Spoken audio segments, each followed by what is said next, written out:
इस समय भी निफ्टी काफी नीचे ट्रेड करता हुआ आपको दिख रहा है। करीब करीब 140 पॉइंट नीचे इस समय ट्रेड कर, बिल्कुल डेज लो के आसपास से ट्रेड करता हुआ दिख रहा है। 15650 15640 के बड़े महत्वपूर्ण लेवल माने जाते थे, वो टूट गए हैं और अब 15606 पे ट्रेड कर रहा है।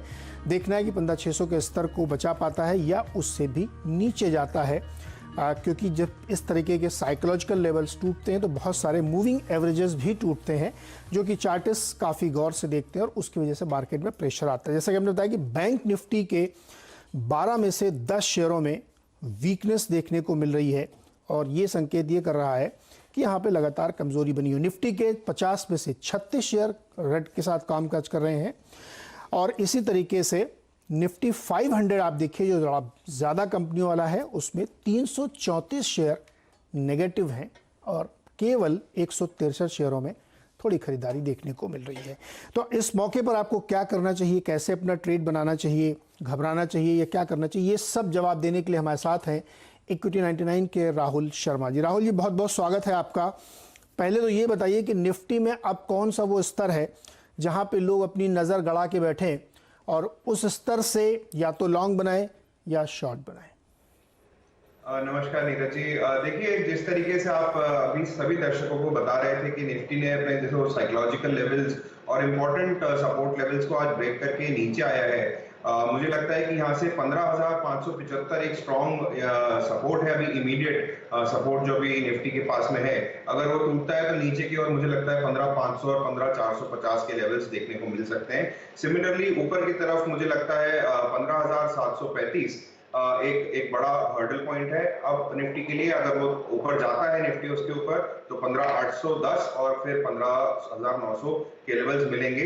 पर चूंकि हम देख रहे हैं कि मार्केट में एक बड़ी बिकवाली इसी हमें नजर आ रही है, बहुत वॉलेटाइल सेशंस हैं, एफआईआई की तरफ से भी लगातार बिकवाली देखने को मिल रही है, तो बाजार में थोड़ी सी कमजोरी तो डेफिनेटली है। थोड़ा सा वेट एंड वॉच करेंगे मार्केट में तो ज्यादा बेहतर रहेगा। और ये ध्यान रखिएगा कि बड़े इवेंट्स लाइंड अप हैं।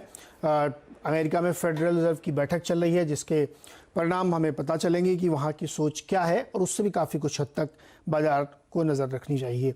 अच्छा, इससे पहले कि हम दर्शकों के सवाल लें, आप बता दीजिए राहुल जी कि आपको कुछ इस बाजार में खरीदने का मन कर रहा है क्या? सर, खरीदने का मन बिल्कुल कर रहा है और खरीदने का वजह इसलिए है कि हमारी वास्तविकता से काफी जुड़ा हुआ है। अभी जिस तरीके से लॉकडाउन सिचुएशन चल रही थी और हम अनलॉक के फेज में जा रहे हैं, मैंने सारे देशों, सारी स्टेट्स में और सारे शहरों में लोग बाहर जाने के लिए, घूमने जाने के लिए बहुत आतुर हैं और हमने सभी जगह देखा है कि होटल्स में बेहतरीन बुकिंग चल रही है और जगह भी अवेलेबल नहीं है। इसी फेज में लेते हुए मैंने दो स्टॉक्स चुने हैं आज, जिसका पहला नाम है लेमन ट्री होटल्स। और लेमन ट्री होटल्स जो कि अभी 41 रुपीज के आसपास चल रहा है, यहाँ पे हम देखेंगे कि एक कप एंड हैंडल का हमें ब्रेकआउट दिख रहा है और साथ में ही एक इनवर्स हेड एंड शोल्डर का भी हमें ब्रेकआउट दिख रहा है।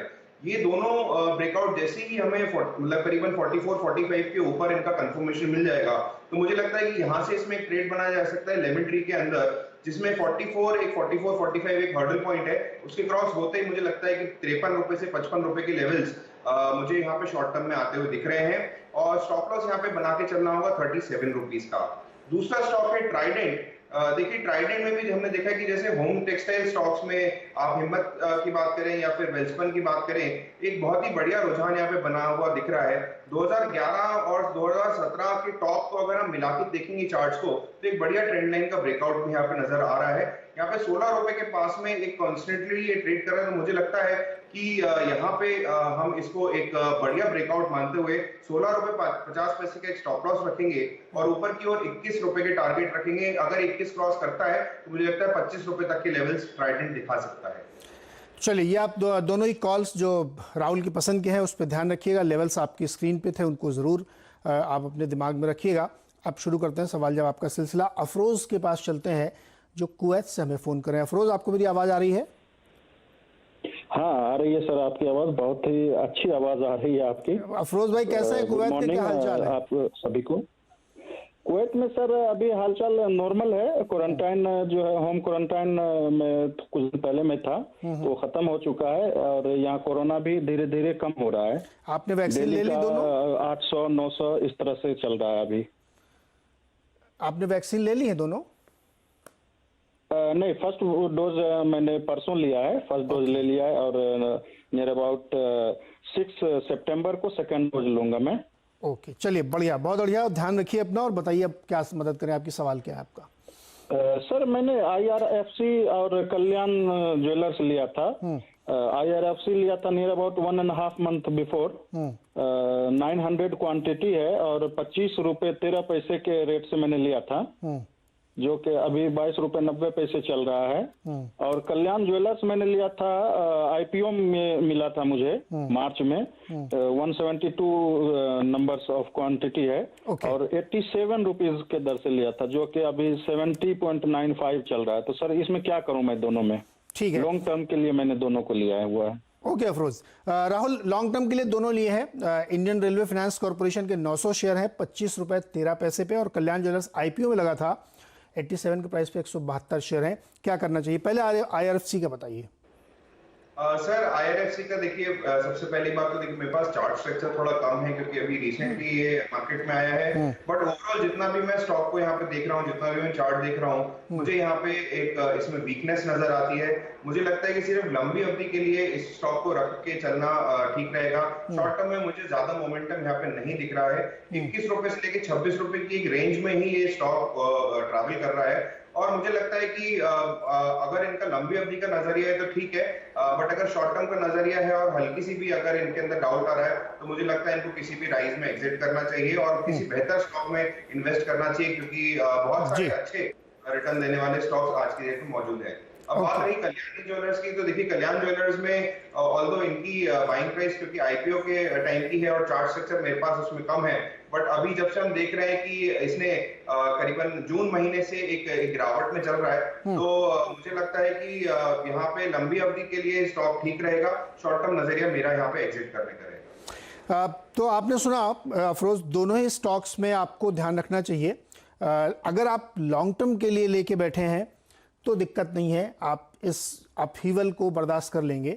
लेकिन अगर आपको बहुत छोटे समय में 2-4 महीने 6 महीने में करना है तो फिर आपको जहाँ पे आपका ब्रेक इवन हो जाए प्राइस हो, वहाँ से आपको एग्जिट लेना चाहिए। लेकिन वैसे दोनों कंपनियाँ ठीक है और IPO की प्राइस पे आपको मिला है तो कोई बहुत ज़्यादा दिक्कत की बात नहीं है। थोड़ा वेट करेंगे तो आपको ये प्राइस आते हुए दिखेंगे। चलिए अगले कॉलेज तक बढ़ते हैं। महेंद्र जी हमारे साथ मुंबई से जुड़े हुए। महेंद्र जी सवाल पूछिए अपना। Good morning Neeraj ji. Good morning sir. Sir मैंने IDFC के कुछ 1200 शेयर्स लिए 60 रुपए के रेट से। ये इस वाली खबर के चक्कर में लिए थे क्या कि एग्जिट करेंगे और ये सब? नहीं सर, वो लॉन्ग टर्म के लिए लिए, उसको क्या करना चाहिए? अभी के लिए एग्जिट करूं या फिर उसको और एवरेज करूं, क्या मतलब? ठीक है, 60 रुपए में 1200 शेयर है, 9 रुपए 35 पैसे का नुकसान है। एवरेज भी कर सकते हैं लॉन्ग टर्म के लिए। क्या करना चाहिए इसमें राहुल? सर देखिए, मई 2020 से हमने देखा है कि इस बैंक ने एक तरफा तेजी दिखाई है और जिस तरीके से मार्केट परफॉर्म कर रहा था, स्टॉक ने भी बिल्कुल उसी तरीके से बहुत ही शानदार परफॉर्मेंस दिखाई। अब इतनी बड़ी तेजी के बाद में अप्रैल 2021 में जो इसने टॉप बनाया, वहां से थोड़ा ये करेक्ट किया है और कंसोलिडेशन में चला गया है। अगर नजरिया इनका लॉन्ग टर्म का है तो बहुत ही बढ़िया, 2 से 3 साल ये होल्ड करके रखें, यहाँ पे इनको बहुत शानदार रिटर्न्स मिल सकते हैं IDFC के अंदर। अगर शॉर्ट टर्म का नजरिया है तो देखिए 48 रुपीज से 63 रुपीज की रेंज में ये ट्रैवल करता आ रहा है। तो मुझे लगता है कि यहाँ पे अगर शॉर्ट टर्म नजरिया है तो नीचे की ओर 48 इनका एक बड़ा स्टॉप लॉस ट्रिगर पॉइंट रहेगा और लंबी अवधि में मुझे कोई दिक्कत नहीं लग रही इसको होल्ड करने में। हाँ बिल्कुल, और वैद्यनाथन जी इसमें बड़ी मेहनत कर रहे हैं और पोर्टफोलियो को बड़े कॉरपोरेट से निकाल के रिटेल की तरफ ले जाने की पूरी कोशिश है। और अगर वो इस पूरे इसमें सफल होते हैं जैसा कि उनको विश्वास है तो ये स्टॉक यहाँ से मल्टीबैगर हो सकता है, लेकिन आपको इसके लिए इंतजार करना पड़ सकता है। फटाफट चलते हैं बादल जी के पास जो मथुरा से हमारे साथ जुड़ रहे हैं। मथुरा से बादल जी सवाल पूछिए अपना सर। नमस्कार नीरज जी। नमस्कार सर। मेरा सवाल है, मैंने एक शेयर बाय किया था, ये इसजैक है, ये क्वांटिटी है 30 एट द रेट ऑफ 575 है, तो उसका अभी लॉन्ग टर्म का आउटलुक क्या होगा उसके बारे में पूछना था। बहुत बधाई आपको, आप तो अच्छे प्रॉफिट में 211 रुपए प्रति शेयर में आपको फायदा है। हैवी इंजीनियरिंग कंपनी है ISGC। राहुल क्या करना चाहिए? फंडामेंटली तो ठीक ठाक कंपनी है, बीच में कई सारे ऑर्डर्स की खबरें आई और इस समय अच्छे मुनाफे पे है ये। नीरज जी देखिए, चूंकि ये स्टॉक NSE में हाल फिलहाल में ही एंटर किया, मैं चूंकि NSE जी जी जी सॉरी। इसने मैं चूंकि एनएससी के चार्ट ट्रैक करता हूं तो मुझे ज्यादा मेरे पास डेटा नहीं है। ठीक है, कोई बात नहीं। तो इसमें खबर आपके लिए ये है बादल जी, आपकी मदद कर देता हूं मैं। आईएसएसजी बहुत ही स्ट्रॉन्ग फंडामेंटल्स की कंपनी है, कई सारे इनको ऑर्डर्स मिले हैं और ये स्टॉक ने इसीलिए आउट परफॉर्म किया और अभी भी आप 200-225 रुपए के प्रॉफिट में हैं। तो अगर आप बहुत लॉन्ग टर्म के लिए बैठे हुए हैं तो डेफिनेटली आपको इसको रखना चाहिए अपने पास। बहुत अच्छी कंपनी है और ऐसे ट्रिगर्स इसमें रहेंगे। और अगर आपका शॉर्ट टर्म का नजरिया है तो आप तो ऑलरेडी 200 रुपए के प्रॉफिट में आप इसमें से निकल भी सकते हैं। चलिए फटाफट चलते हैं रायपुर। पवन जी मेरे साथ है। पवन जी नमस्कार, सवाल पूछिए अपना सर। सर नमस्कार जी। एक्चुअली मेरा आरबीएल 280 शेयर है, price of 211। Adani transmission 42 share eight 1217। ठीक है। आरबीएल बैंक 250 शेयर 213 पे, क्या करें फटाफट बताइए सर। सर देखिए ये साइडवाइज कंसोलिडेट कर रहा है और एक बड़ा हेड एंड शोल्डर का पैटर्न भी मुझे यहाँ पे दिख रहा है, जिसका ब्रेकडाउन तो काफी नीचे आता है, बट मुझे लगता है कि यहाँ पे एक ब्रेकआउट की भी संभावना बन रही है। 185 से लेके 170 के बीच में इसने एक बढ़िया सपोर्ट जोन है। अगर ये आए नीचे की तरफ और ये लेवल्स ब्रेक करे तो यहाँ पे इनको एग्जिट करना चाहिए और ऊपर की ओर 210 रुपए के आसपास इनको एक बार स्टॉक से एग्जिट करना चाहिए, इससे एग्जिट करना चाहिए। तो ये आपके लिए राय है। राहुल अब एक नतीजे की तरफ चलते हैं और उसका नाम है यूको बैंक।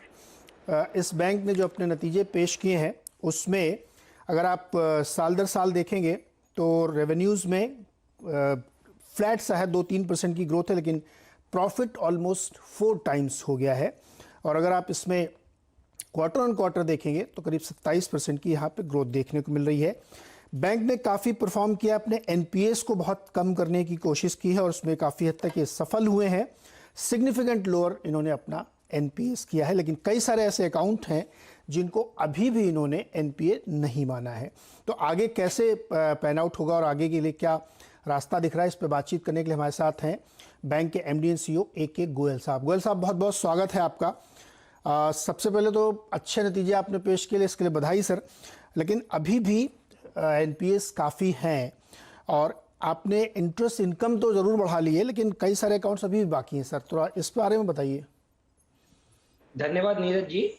जो आपका कहना है कि कुछ अकाउंट रह गए हैं, उसमें हमने डिस्क्लोजर भी दिया है, बट उसमें कोई चिंता का विषय नहीं, क्योंकि हमने मार्जिन उसमें प्रोविजन भी बना रखा है। जैसे उसमें दिल्ली मेट्रो का हमने दिखाया है 194 का उसमें आउटस्टैंडिंग है, तो 100 करोड़ का प्रोविजन है। और दूसरा हमने डिस्क्लोजर दिया था, 2 अकाउंट हैं जो एनसीएलटी की वजह से उनको हमने क्लासिफाई नहीं किया है। तो मैं आपको बताना चाहता हूँ उसमें हमने इंटरेस्ट पूरा रिकॉग्नाइज नहीं किया, पिछले 3 क्वार्टर से वो पूरा हमने वापस किया हुआ है और हमने उसमें एडुकेट प्रोविजन बनाया हुआ है।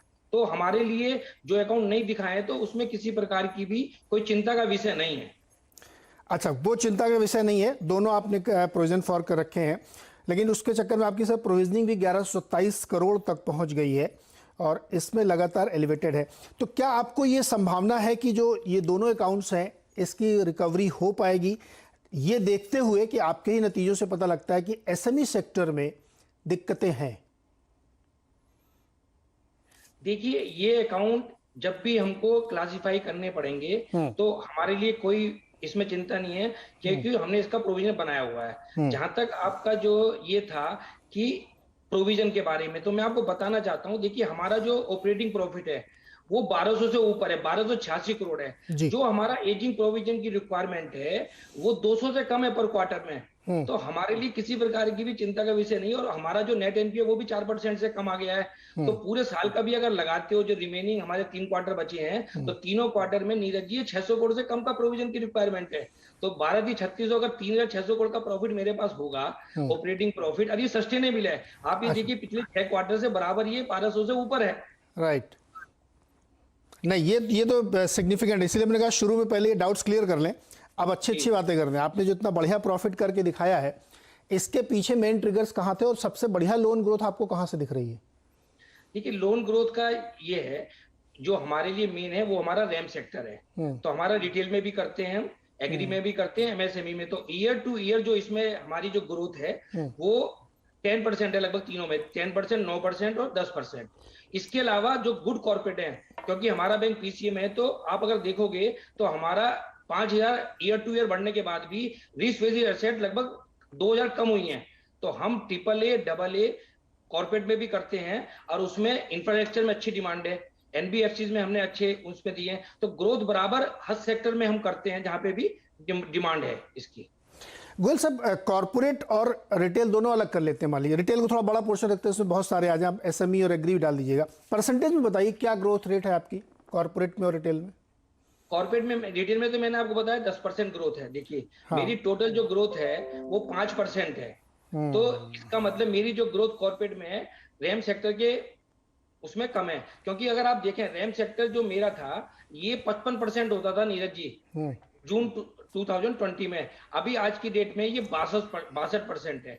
तो हमने अपना कंसंट्रेशन जो बड़े अकाउंटों से है वो कम किया है छोटे अकाउंटों में, जिससे अगर कोई अकाउंट एनपीए भी होता है तो उसमें हमको प्रॉब्लम नहीं हो।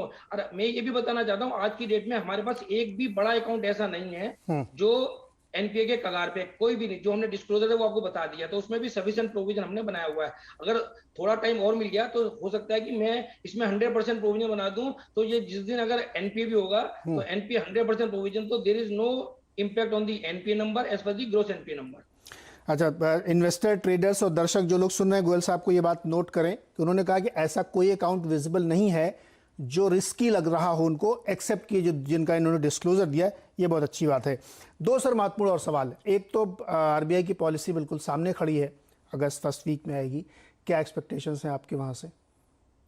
देखिए जो आरबीआई की पॉलिसी से एक्सपेक्टेशंस है ये खाली पॉलिसी में नहीं है। अगर आप देखो तो मई में भी गवर्नर साहब ने अनाउंसमेंट किया था जिसको आप मिनी पॉलिसी कह सकते हैं। फिर जून में जो पॉलिसी करी तो उन्होंने उसमें और बेहतर कर दिया, जैसे 25 करोड़ की रिस्ट्रक्चरिंग करी थी, फिर जून में उन्होंने कर दिया 50 करोड़। तो ऐसा कोई एरिया ज्यादा बचता नहीं है कि जिसमें बहुत ज्यादा एक्सपेक्ट करने का है। और वो जो अगर जरूरत भी होती है तो पॉलिसी से पहले ही गवर्नर साहब उसको इतना प्रोएक्टिवली कर लेते हैं। तो ऐसा कोई मुझे नहीं लगता कोई विशेष कोई पॉलिसी से दरकार है। हालांकि लोगों की ये थी कि ये 50 करोड़ तक का है जो रिस्ट्रक्चरिंग रिजोल्यूशन 2 में अलाउ किया है। तो कुछ सेक्टर से डिमांड है कि सर ये 50 करोड़ से अगर ज्यादा को भी कर देंगे तो बेहतर हो जाएगा। तो ये एक्सपेक्ट कर सकते हैं हम गवर्नर साहब से कि कुछ जो सेक्टर हैं जो कोविड से ज्यादा इम्पैक्ट हैं उसमें भी अगर दे देंगे तो बेहतर होगा। अदरवाइज तो उन्होंने ऑन टैप फैसिलिटी तो दी है हॉस्पिटल सेक्टर के लिए भी, और भी कई अनाउंसमेंट किए हैं जो कोविड से इम्पैक्ट है। तो ये 50 करोड़ की लिमिट अगर बढ़ जाएगी तो मेरे ख्याल से थोड़ा सा बेहतर हो जाएगा उन सेक्टर के लिए जिनकी आज रिस्ट्रिक्टिंग नहीं कर पा रहे हैं। एक्चुअली कई सारे बैंकर्स ये बात बोल रहे हैं कि वो थोड़ी लिमिट बढ़ जाए तो बेहतर। सर एक लास्ट सवाल, बहुत छोटा सा जवाब चाहिए। रेट ऑफ इंटरेस्ट में कोई टिंकरिंग देख रहे हैं आप? क्योंकि अब तो माहौल दुनिया भर में ऐसा बन रहा है कि बहुत ज़्यादा लिक्विडिटी और इन्फ्लेशन है, तो आपको कुछ ऐसा अंदेशा है क्या कि आरबीआई कुछ कर सकता है क्या? देखिए आरबीआई की जो पॉलिसी है नीरज जी हमेशा ये बड़ी एकोमोडेटिव रही है। तो इन्फ्लेशन का थोड़ा बहुत रिस्क रहता है, तो बट मैं शॉर्ट टर्म में समझता हूँ शॉर्ट टर्म में रेट जो है ज्यादा चेंज होने की कोई संभावना नहीं है, ना तो घटाने की संभावना है और ना ही आपका जो है फर्दर डाउनग्रेड भी होने की उम्मीद है। क्योंकि अगर आप जीसेक का भी रेट देखो तो पिछले लगभग एक महीने में लगभग 20 बेसिस पॉइंट का ऑलरेडी इसमें इजाफा हो गया है। अगर नया जीसेक देखो तो 6.17 पे चल रहा है, ये पहले जो पुराने वाला था वो 5.97 के आसपास था। तो जो रेट ऑलरेडी होना है वो हो गया। मैं इसमें ज्यादा कोई अंतर समझता नहीं हूँ कि टाइम्स टू कम में इसमें कोई ज्यादा होने वाला है। जी गोयल साहब बहुत बहुत शुक्रिया। और कंसिडरिंग ये कि बैंकों के पास पैसे बहुत हैं, वापस आरबीआई के पास जमा करने पड़ते हैं, दूसरी तरफ लोन ग्रोथ भी हिस्टोरिकली लो चल रही है, 5-5% के आसपास एवरेज इंडस्ट्री की पूरी और स्पेसिफिक बैंक्स की भी देखें तो नज़र रहेगी कि आरबीआई इसमें क्या फैसले लेते हैं। गोयल साहब बहुत बहुत शुक्रिया और अगले क्वार्टर्स के लिए बधाई। फिर देखेंगे अगले क्वार्टर में कि आपका एनपीए कितना कम हुआ है। चलिए इसी के साथ एक छोटा सा ब्रेक, और ब्रेक से लौट के आएंगे तो कुछ और सवाल लेंगे।